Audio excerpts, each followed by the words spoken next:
Magnificent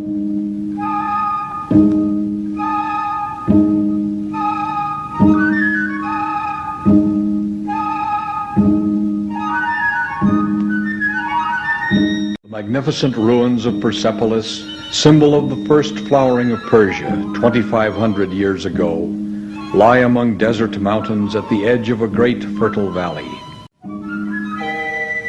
The Gate of Peace of ancient Apadana Palace manifests the influence of the faith of Zoroaster, a faith which created new values for human life in the Achaemenian Empire. Centuries later, southwest of abandoned Persepolis, there arose a new city, Shiraz, destined for an undreamed-of crown. Shiraz, city of the poets Hafez and Sa'di, mother of Persian genius and sanctuary of poetry and philosophy. Shiraz, place of singular mosques, built in expression of the Shia doctrine of Islam. Shiraz, where mansions set in the midst of splendid gardens confirm that it is the home of Persian culture. But a simple house with an upper room in a quiet corner of this old city is more important by far than any of the great mansions. All Baha'is shall visit here, for God has ordained, for those who are able, that they shall go on pilgrimage to this very house of the blessed Bab. This is the house of Sayyid Ali Muhammad, the primal point, the martyr prophet and herald, whose day every prophet hath announced.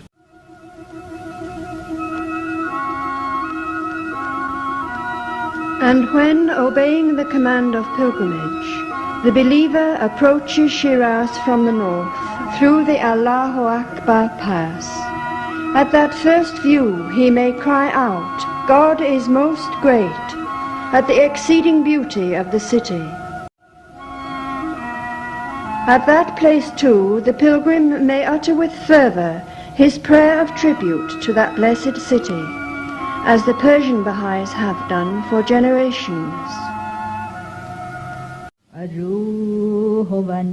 The Spirit of God and His splendor, and the glory of God and His praise rest upon thee, O thou the city of God, the habitation of His names, the repository of His attributes, the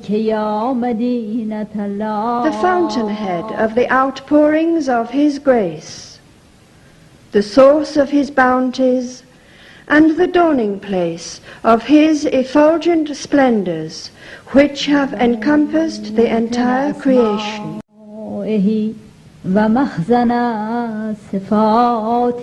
I bear witness that out of the bosom of thy soil hath shone forth the one who is the primal point, the beauteous image of the ever-abiding, the mystery of His ancient eternity, the all-embracing Word of God, His irrevocable decree, and His well-guarded secret.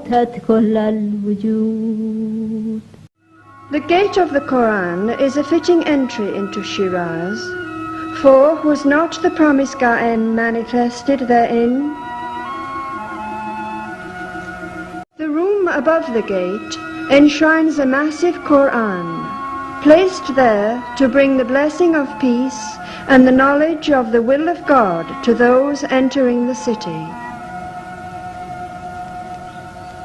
Beyond the gate spreads Shiraz, an expanse of low buildings. In their midst, the sacred house, where began the supreme spiritual drama of our time.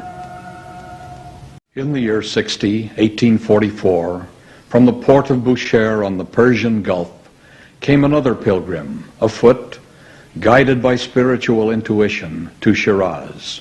In this spot, where yesterday stood the Kazarun Gate, Mullah Hossein Abu Shruye met a youth of radiant countenance, Sayyid Ali Muhammad, and was invited to his home. Walking through the crooked street, they passed by the Ilkhani Mosque, where Mullah Hussein's brother and nephew awaited him. Traversing the narrow cobbled lanes of the obscure Shamshir quarter, they came to the door of a modest house. At a knock, an Ethiopian servant opened the door, whereupon the Bab, addressing his guest, uttered the Quranic verse, "Enter therein in peace, secure."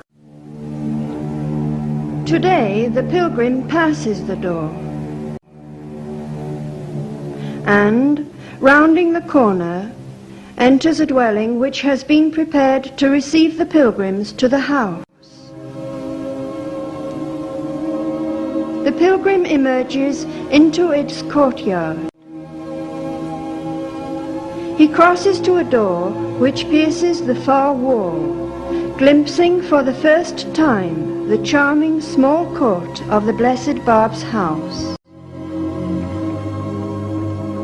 At this wondrous threshold, some of the friends, giving thanks for the bounty of attainment to this sacred spot, may even wish to bend in homage or kiss the shallow sill.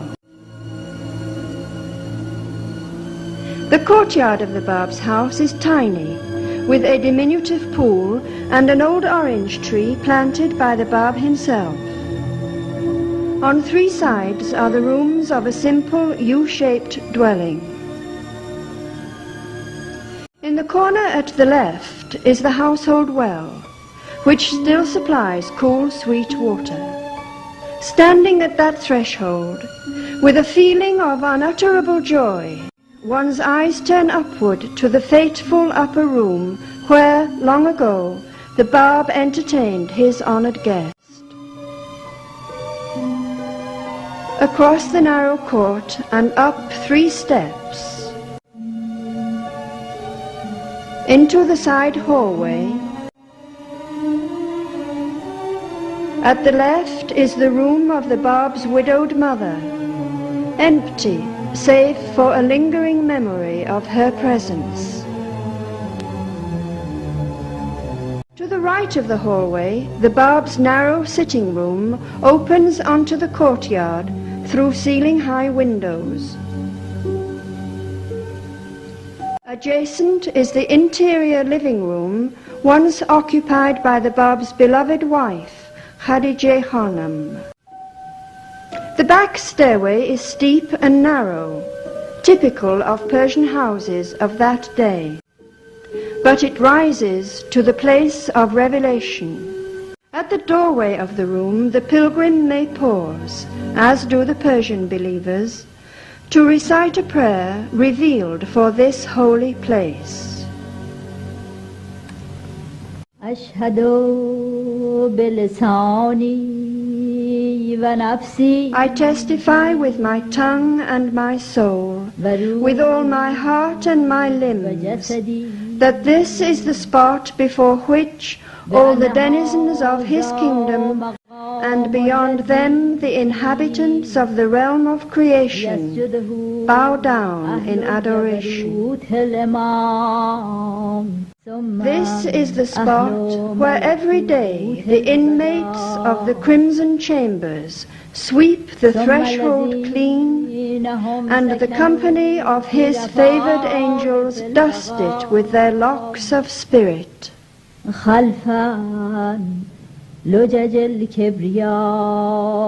Through this door the Bab entered and made his learned and esteemed guest at home. Seating themselves, the Bab poured the water for Mullah Hussein's ablutions, then offered him a refreshing beverage and himself prepared the tea, after which they shared evening prayers. About an hour after sunset, the Bab began to give to Mullah Hussein the proofs that he was that man of unsurpassed holiness, whose cause would be initiated by none other than the Lord of the age. Beneath this ceiling sat the 2 young men, he who was the new revealer, and he who was the first disciple. On that lamplit evening, the blessed Bab presented clear proofs of his mission, and confirmed the teachings of Sheikh Ahmad and Sayyid Kazem. In that room, he revealed what was to become the initial chapter of his first, greatest, and mightiest work, the Qayyum ul-Asma. This commentary on the Surah of Joseph from the Quran predicted the divine Joseph, who was soon to fulfill the promise of God. On that night of nights, at the 3rd hour after sunset, God's new manifestation broke bread with his disciple. And the night fled away to dawn in the outpouring of the new revelation. It was the dawn of arousal of all men from their spiritual slumbers, the hour when the voice of Gabriel from the tongue of Mullah Hussein cried out, "Awake, for lo, the morning light is broken, and the promised one is come." Then as daybreak became sunrise, Mullah Hussein, the Babul Bab, the gate of the gate, transformed, bemused, left his beloved, and descended the 9 steps up which he had come the night before, that supernal night which marked the coming of a new spiritual age. At the foot of the stairs he stepped through the door into the humdrum street. The great adventure of a new faith was begun, utterly compelling, gloriously dangerous, at stake the future of mankind. For the pilgrim too, all else is afterward. He feels one with that Ethiopian servant of long ago, whose room is the humble memory of a life transformed by service to the blessed Bab. Taking a last look about the courtyard to fix it in his mind forever, the pilgrim reluctantly departs, illumined, brimming, but bereft. His heart will forever thereafter focus upon the upper room of that small house whence issued the first blast of the trumpet, sounded by the primal point from which have been generated all things. Walking slowly away from that silent door in its drab, faceless lane, the pilgrim has a further purpose: to feel the life of that great one in the city of his birth. In this now dilapidated house nearby once lived the Bab, deprived of his father in infancy, but sheltered and reared by his pious and respected uncle, Haji Mirza Sayyid Ali. The living room of the house is richly fashioned, and it is the place where perhaps the Bab received for the first time certain of the letters of the living. The stained glass windows are joyously colourful, typical of this house of beauty and taste. But in it lived also piety and love for the proper nurture of the young Alim Muhammad. The school which he attended briefly under the tutorship of the learned Sheikh Abed has now been converted to a mosque. Through the Vakil Bazaar, the Bab, during his young manhood, was wont to walk to the shop which he shared with his uncle. Near the shrine of Shah Cheragh, the Bab's beloved wife Khadijah was buried in November 1882. In the vicinity of the place called Bibi Dokhtaran was buried the infant Ahmad, the only child of the blessed Bab and Khadijah. The pilgrim may see the Ilkhani Mosque, where many of the letters of the living were housed during their 40-day-long search for the Promised One. At the mosque he remembers Muhammad Ali of Bafurush, entitled Qudus, the last, the youngest, but the greatest of them all. Shiraz's lovely mosques embody the spirit of Shia expectation of the return of the 12th Imam, the Ga'em, who finally came in accordance with prophecy. Near this fortress he, upon his return from pilgrimage to Mecca, was maltreated by the vicious governor Hussein Khan.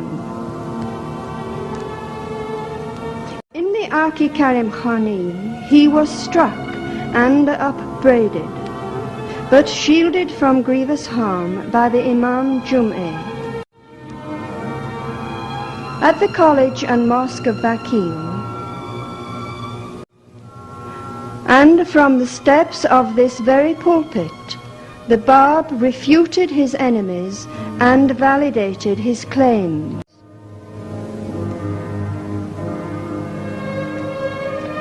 All too soon, the pilgrim must depart from this city, made holy by the Bab's declaration of his mission.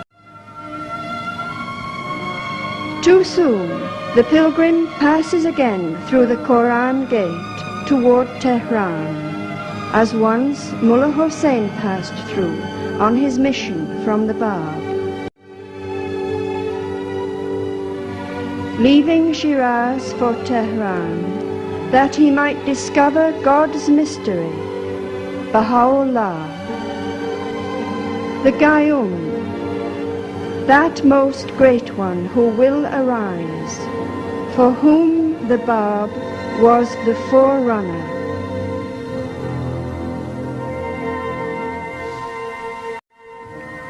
Pilgrimage to the house of the Bab in Shiraz is the privilege of every Baha'i. There began the new dispensation through which God hath proved the hearts of the entire company of his messengers and prophets. Verily, this is the spot where he who is the God of mercy hath unveiled his beauty, and, having established himself upon the throne of forgiveness, he hath passed judgment upon all the peoples of the earth, according to his good pleasure. Verily, he is potent to do what he desireth. He ordaineth whatsoever he pleaseth, and doeth what he willeth.